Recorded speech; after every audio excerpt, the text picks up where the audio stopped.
السلام عليكم ورحمة الله وبركاته خبجمتوتا في جالتمتوتا هردفتوتا ماتي دكتور عبد السي بغانا قاد نفتن سنين جدا هر أودي فنو بايو فرقا قمنا جتشودا بطلي واي أستاذ كامل شمسوتي والقبتي واي حمزة بورناتيف أحمد دين جبل الرئيس سنيف دبنا ورماتي كوتاتم بغانا قاد نفتو ورماتي كي ينتين دكتور عبد السي توف خجر وماتي قد تودان سبسكرايب قداتي هردفا سنين جنا Egaa gara ijoo dubbii keenyaatti gaafa deemnu har'a waan ajaa'ibaa tokkotu ta'e jechuudha.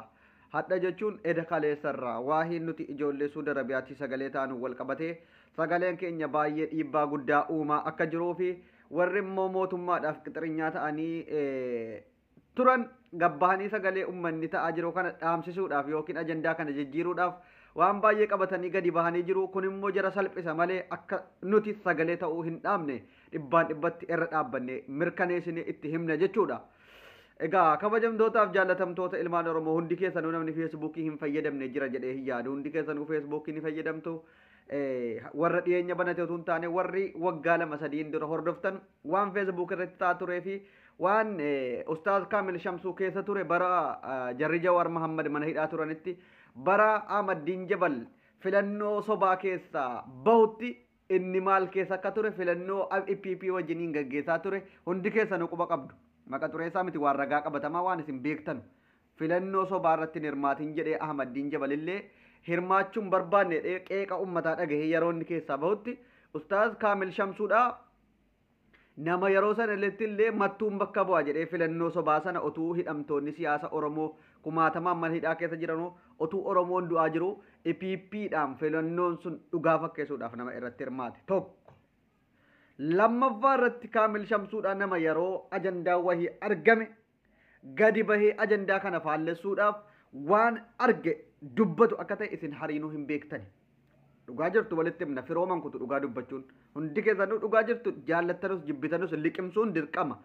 Gaafa Jarri Jawaar Mahammad nyaata guyyaa 30 didanii mana hidhaa keessatti dhumanu abbootiin jaarsoliinii fi warri atliitonni adda addaa dhaqanii akka kadhatanuuf ergaman. Hundinuu dhaqee kadhatee Ustaaz Raayyaa Abbaa Maccaatis wanta arge dhaqanii Kaamil Shamsuu maal barreesse ragaa wajjin isinitti himaa waan sobaa irra kaa'an jiru. Dhaqnee kadhannee dadhabnee nu didanii afaan beeknuun itti himneerra jechuun jedhu afaan Jimmaatti akka afaan keenyaatti afaan beeknuun itti himneerra jechuun hamma dandeenye itti himneerra yeroo jaraa yookiin tuffiidhaan jecha dubbatamudha jechuudha.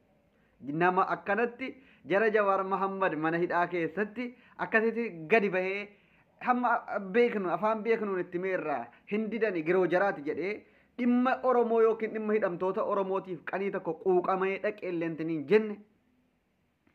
Ergammoo jarri hidhaadhaa bahanii nama dhaqee qanii tokkotti illee hin dubbisne biratti argamee illee akka baga baatan hin jenne feesbuukii irratti illee nama baga baatan hin jennetu har'as ajandaa nuti ijoolleen Suudi Arabiyaa mana hidhaa keessatti of ajjeeftee of fixaa jirti jennee iyyaa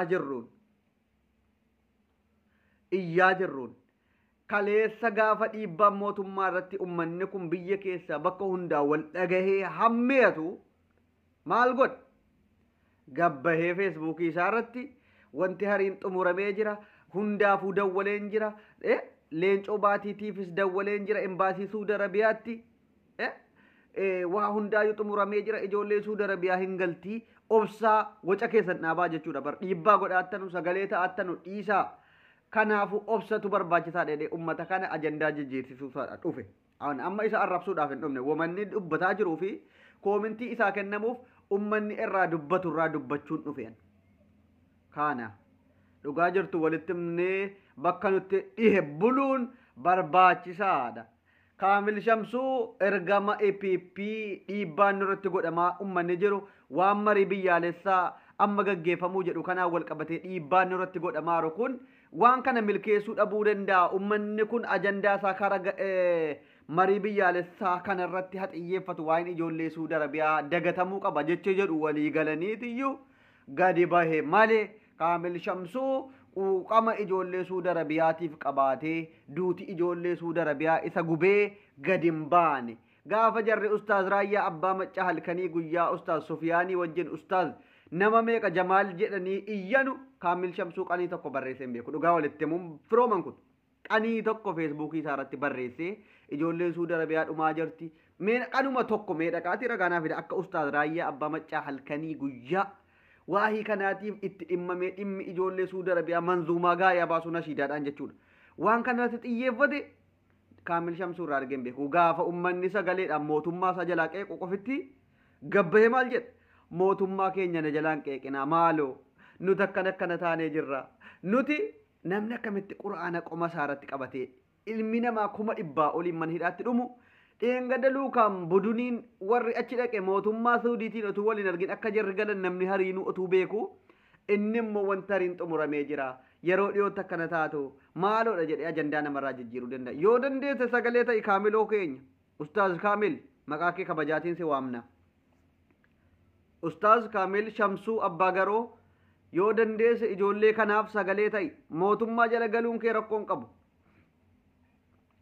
Mootummaadhaaf hojjechuun kee rakkoon qabu. Gaafa uummanni sagalee dhabee gaafa uummanni filannoo sobaa kanarratti hirmaatinaa namni dhuuqama Oromummaa qabdanu jedhu ati Ahmadiin Jabal didee keessaa hafee ati garuu gaafas mootummaaf dibbee tumtee wajjin filannoo irratti hirmaatte dhugaa jirtu sitti himna waan ta'eef fudhadhu jaallattee jibbite.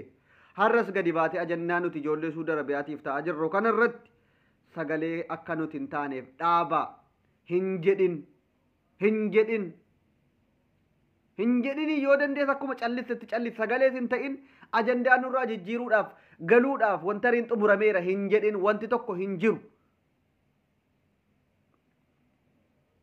Warri imbaasii Suudi Arabiyaa mee furmaata maalii godhani? Kaleessa ijoollee achi keessaa dubbisaaru afaaniin dubbisaaru wanti jedhe nutti man nuti isin galchuudhaafis imbaasiin keessan dhufee isiniif dubbachuu yookiin isin arguudhaaf fedha hin qabu nuun jedhanii jedhu ijoolleen achi keessaa. Maaliif ol sobna ustaazoo keenya?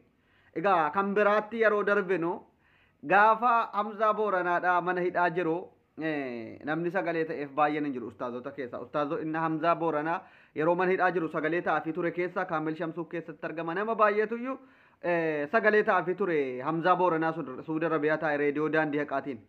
Har'a garuu namni dhaqee ustaaz yookiin Hamzaa Booranaa sana dhaqee dubbisee baga baate jedhee eebbise Ahmadiin Jabaliif ustaaz Hamzaa maalii kan jedhanu sana qofittiin. Jarri kaanoo eessa turan? Ayyaa ummata keenya wallaahi salphina warabbal kaaba salphina. Ahmadiin Jabal ati dhugumaan quuqama Oromoo qabda. Quuqama saba keetii qabda ati. Takkaa saba kee biraa hafteen beektu waa'ee ijoollee Suudi Arabiyaa irratti waa'ee maalii irratti numa dubbatta. Maaliif waa'ee amantaatii wal qabsiiftee deemsifta waan ta'eef bicuu waan ati intiniin jenne itti fakkaata malee ati akkati quuqama Oromummaa qabdu namni hariinuu hin beeka dhugaan jirtu kana. Nagaan isiniif baay'atu. Isin jaalanna Kaamil Shamsuutiif dhaamsa koo kan akkasiin sheer laayik gootanii biraan naaf geessanu abdii guddaan qaba. Kaamil Shamsuu kana booda akkasi dhaabbattu wasiyyaa sitti dhaammanna. Dhaabbadhu uummata kanarraa galatooma.